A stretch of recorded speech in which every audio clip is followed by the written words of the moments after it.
How does a narcissist exploit your wounds, and what can you do to safeguard yourself from it? In this video series, I'm going to share with you the areas where a narcissist can exploit you and what you can do to protect yourself so you don't get exploited again. First, for those of you who are new to my channel, I'm Shaneen Megji. I am a transition coach. Welcome to my YouTube series on Toxicity is Not Your Destiny. My mission is to help people navigate toxic relationships and environments in their lives from a biblical, practical, and spiritual perspective. So if you like this video, take a moment, click the subscribe button, click the bell, because every week I'm going to be bringing you a new video to empower you in navigating toxic relationships and environments. So now let's get into the subject. In this video, I'm going to spend the beginning part explaining how the narcissist exploits your wounds. And after that, I'm going to give you 3 key ways that you can safeguard yourself from it. Narcissists are highly entitled people. They believe the rules don't apply to them. They expect to be treated with specialness, with superiority, like they're a god. And that's where exploitation comes in. Narcissists are so brilliant at exploiting, and they do it while you are not even aware that it's happening. So how can they do it? They have this capacity to work with your natural hardwiring, your natural bents and inclinations, and it takes very little effort from them. In my last video, I talked about how a narcissist exploits by love bombing you with their generosity. If you haven't watched that video yet, I would encourage you to watch it with this video. I have included the link to that video below. Now, another way a narcissist will exploit you is through your wounds. And you have no idea this is happening. This usually happens as a bait and switch tactic. So at first, when you get to know the narcissist, they will posture themselves as the safe person in your life.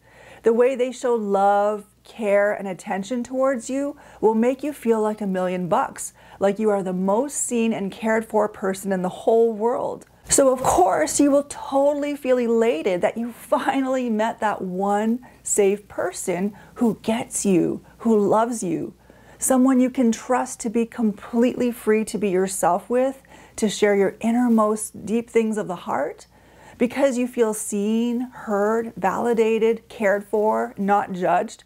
You just don't hold back from sharing about wounds and traumas and vulnerabilities of your past.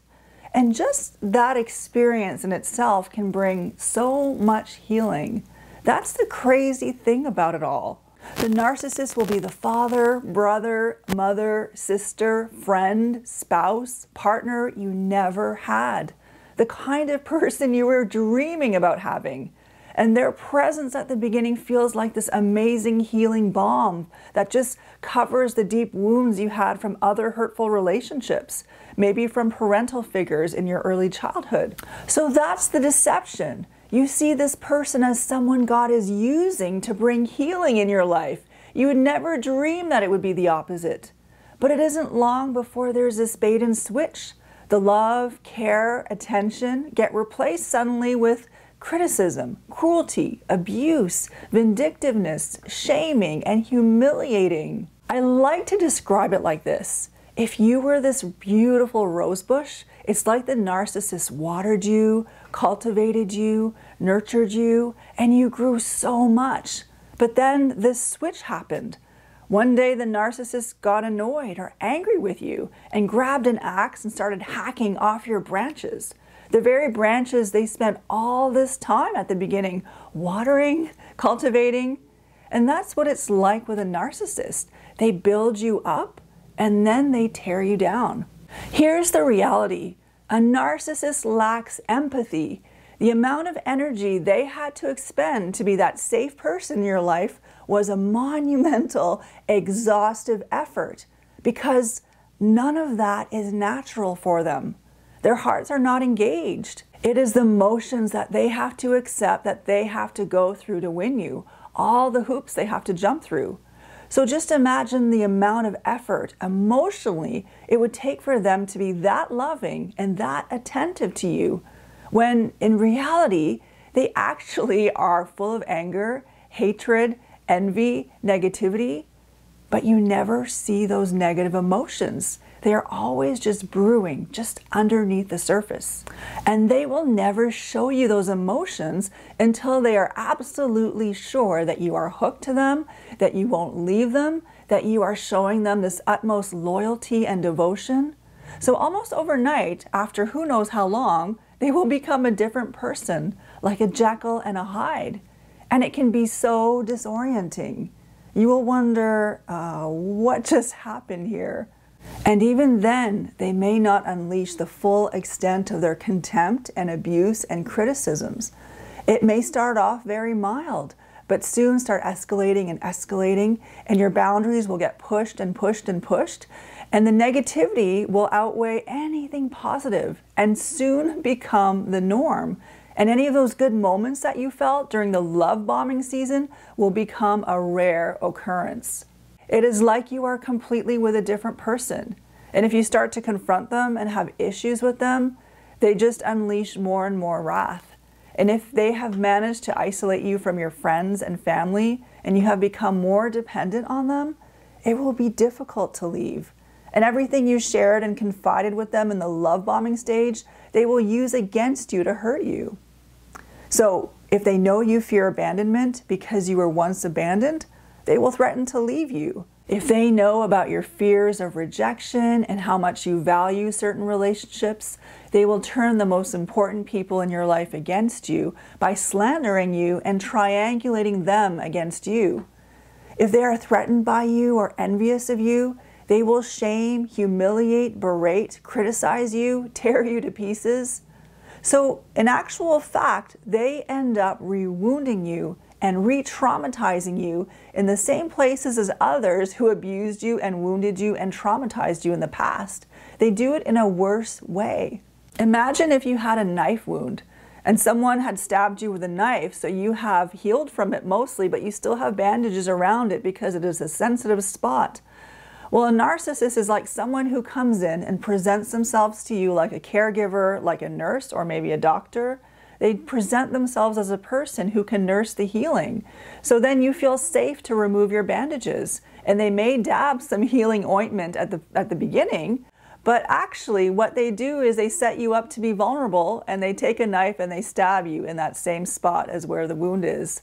And that is what abuse and exploitation with a narcissist is like. The narcissist becomes what you crave and long for, but they turn into the familiar spirit from the past that was abusive to you. That same spirit re-enters the relational dynamic again. So how can we safeguard ourselves from this? The first thing you must do, go for inner healing. And I'm not talking about healing after things blow up with a narcissist. Even now, if you have not been in a situation like that, go for inner healing. It's important to get healing from childhood wounds from parents. There are two types of traumas that people need healing for, type A traumas and type B traumas. Type A traumas have to do with bad things that happen to you, like maybe violence or rape. If you experienced abuse in the past, that could be a type A trauma that you would need healing for, which could make you susceptible for being abused as an adult. Now, type B traumas have to do with things that you did not receive, like love or affirmation or emotional support. It is a trauma that comes through a deficit. And these things, I would say, are the invisible wounds, but they can go so much deeper than type A trauma. Now, you might be someone who did not experience a type A trauma in your childhood. So you might be tempted to think that you do not need healing because you had good parents and you had a pretty healthy upbringing. You don't view yourself as a wounded person. And I get that. But I just want to explain trauma to you. I believe every human being needs healing from type B traumas from their life, probably from their parents, even if parents were good parents. You could be a full-grown businessman, totally successful, but sabotaging other areas of your life because of type B trauma. Now, as I mentioned, usually our type B traumas have something to do with our parental figures in the first 5 or so years of life. You might have a fear of abandonment, or maybe one of your parents was overly harsh or critical and disciplinarian, Or maybe they had anger issues. Maybe one of your parents had narcissistic traits. So unless we get healing from God and we receive the love and the nurture and all the things we didn't receive from our type B traumas, we're always going to try to unconsciously resolve our childhood wounds. We will unconsciously recreate scenarios in our adult years that are like the trauma we went through to resolve it. It's crazy, I know, and it all happens at a subconscious level. But it explains how sometimes we end up with partners and people who are just like the people who abused us. It is so important to get healing to break those cycles in the spirit. Now, the interesting thing about narcissists is that they tend to attract strong, intelligent, successful, healthy-seeming people. A narcissist thinks they are so special, and typically they only associate with people that have something to offer them, like status, money, beauty, an empathic, giving personality. Narcissists also give an air of confidence, so it's easy for someone who is smart and successful to think that the narcissist carries the goods. So the types of people they attract seem pretty put together. You would never think they are wounded people, and those people don't view themselves as wounded. As I mentioned, they're attractive, smart, great personality, but it's those type B traumas that those narcissists go after. That is why it is so absolutely important to go for inner healing, because it's deeply, deeply unconscious stuff. It almost takes a narcissist to reveal what our wounds are. And I think God uses narcissists to reveal to us our hidden wounds and our traumas so we can get healed up from them. You know those scanners in the security check at the airport? Well, they can detect certain metals in your luggage. Well, I think a narcissist is a lot like that. They can sniff out and they can just find all your traumas unbeknownst to you, and that is the danger. The danger is when they can pick up on things about you that you are unconscious about. So I want to share with you this principle. It's called Johari's window. I think it's what it's called. It is a matrix that has 4 quadrants that every human being functions in. So the first quadrant represents what is known by you and known by others. That is the open part of you. The second quadrant represents what is known by others but not known by you. Those are your blind spots. And the third quadrant represents what is known by you and not known by others. Those are the parts that are hidden. Then there are parts that are not known by you and not known by others and unknown. And probably I would say those are the parts that God knows about you, your potential. So what we want to make sure is that the second quadrant, which is our blind spots, that quadrant gets smaller and smaller and smaller, because that's the box that the narcissist exploits. So the way you can beat a narcissist is to increase your level of consciousness. You need to become more self-aware. You need to go deep within yourself to understand what is happening on a deeper level, what motivates you to act the way you do, and get healing from it. And the Bible talks about this. It's about waking up from our slumber and not going through our lives asleep. There are many references about being alert or being awake as we go about life. 1 Peter 5:8 says, "Be sober-minded, be watchful. Your adversary, the devil, prowls around like a roaring lion, seeking someone to devour." 1 Thessalonians 5:6 says, "So then let us not sleep as others do, but let us keep awake and be sober." 1 Corinthians 16:13 says, "Be watchful, stand firm in the faith, act like men, be strong." Ephesians 5:14 says, "For anything that becomes visible is light. Therefore," it says, "Awake, O sleeper, and arise from the dead, and Christ will shine on you." And so you really must go through life very alert and very awake. You cannot afford to sleepwalk. You cannot afford to be on autopilot. So that is where exploitation comes in.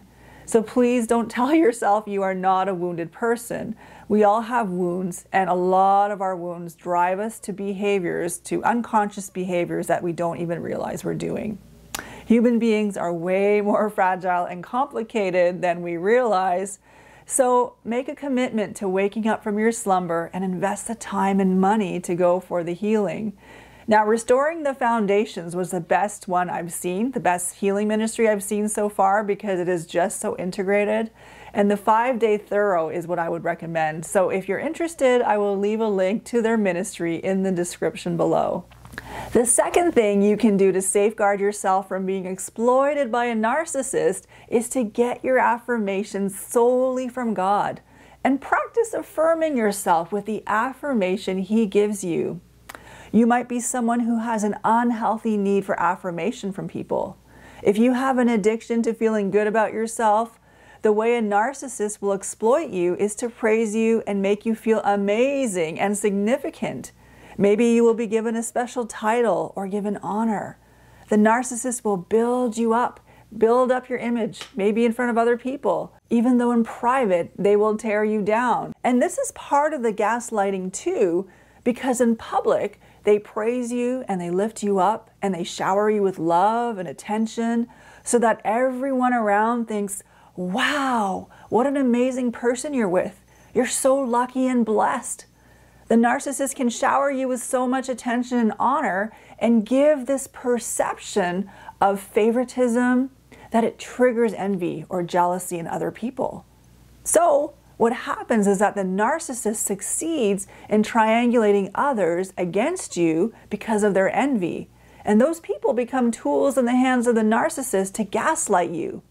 So when the narcissist tears you down and abuses you in private, it makes it very, very difficult for anyone outside to believe what is happening to you, because all they see is this amazing person who is flattering you and showering you with this attention.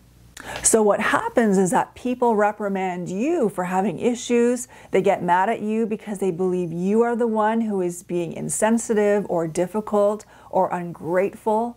If you have an unhealthy need to feel good about yourself, to have people tell you how good and how special or how talented or beautiful or smart you are, work on getting your affirmation from God alone. When you crave affirmation from other people, you make yourself vulnerable to exploitation. And the narcissist knows it. They know that they can exploit your emotions and ultimately your heartstrings by what they say or don't say to you. So you will feel elated when you get affirmed by the narcissist and totally down in the dumps when they get critical, shaming, or abusive. You're like this roller coaster which can totally demoralize you. And that is how a narcissist can exploit you, by making you dependent on them to regulate how you feel about yourself. So it's so important to break that power over your life and get your affirmation from God. And also be an administrator of God's affirmation in your life. And what I mean by that is you need to partner with yourself.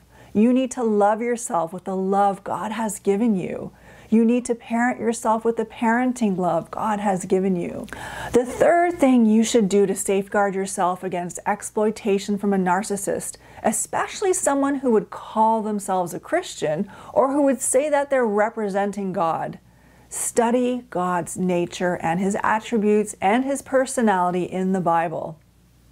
Someone who has a critical or authoritarian parent may have a hard time separating the narcissist from God's personality. If you had critical or authoritarian parents, or a critical spouse, or a critical family member, it might be hard for you to separate those personalities from God's personality, because God is not that way.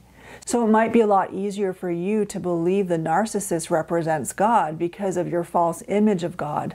So it is extremely vital to be able to separate who God is from the narcissist, especially when you are dealing with a person who claims they represent God. So know who your God is. I can't stress that enough.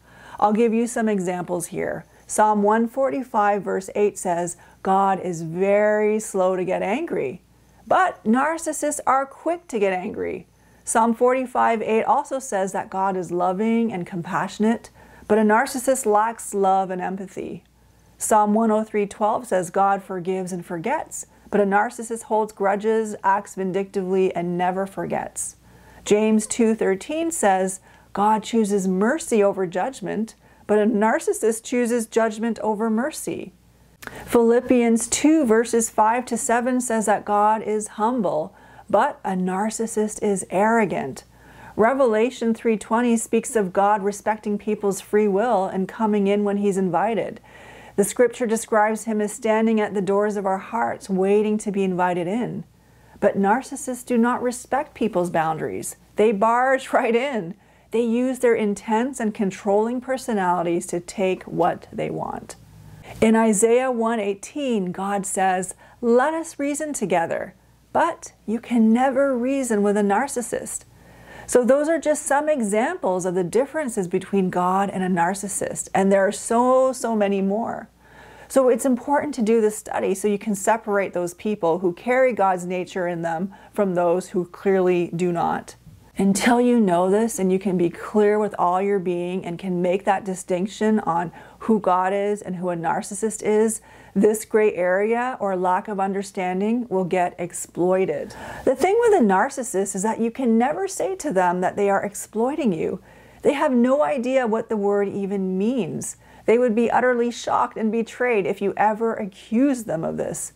But so much of how they operate is so deeply entrenched in who they are. They just operate that way at a deeply unconscious level. It's like their narcissism is the outflow of the fibers of their being. And to tell them that they are being abusive or exploitative and that they need to change is utterly shocking and offensive to them. I'd say it's like confronting a zebra and telling the zebra that its stripes are abnormal and they need to get rid of them. That's what it's like to tell a narcissist that they are being exploitative or that they are even a narcissist. So I want to encourage you today, do the healing work, make the financial investment, make the time investment. It is totally worth it. It will transform your life and you will see fruit in every area of your life, not just relationships. Become your own best friend, love yourself, spend time with yourself, enjoy your own company. Be comfortable with aloneness, because when you can come to a place of being content with just you and God, it is much easier to walk away from relationships that are not right for you. Remember this, it is always better to be alone than with the wrong person.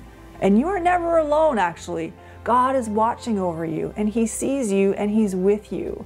He is always standing at the doors of our hearts, knocking, waiting to be invited in. So I hope you will let Him in. Now, this is only the beginning of me talking about exploitation. There are other videos that I'm going to cover, so keep your eyes open for my upcoming videos. If you would like to be notified when they are uploaded, please click the bell and you will be notified. If you know someone who is in an abusive relationship and trying to navigate, share this video with them so they can get the insights in this video on exploitation and how to safeguard themselves against it. If you have left a toxic or abusive environment and you're in a season of transition, I have a gift for you. It is a training on 3 key ways to navigate the difficult transition. These are keys that brought a massive breakthrough in my life when I was going through such a difficult transition. So I have included the link below. So this brings me to the end of my video. I hope these insights were helpful. If you would like to see more content from me and have not subscribed yet, go ahead, click the subscribe button and click the bell as well so you can get my alerts, because every week I will be posting a new video to empower you to navigate toxic relationships and environments in your life. And if you liked this video, please also give it a like. This channel is still fairly new, so your like just helps me to know what kind of content you like.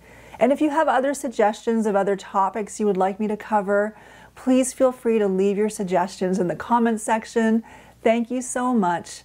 I appreciate you. Thank you for watching, and till the next time.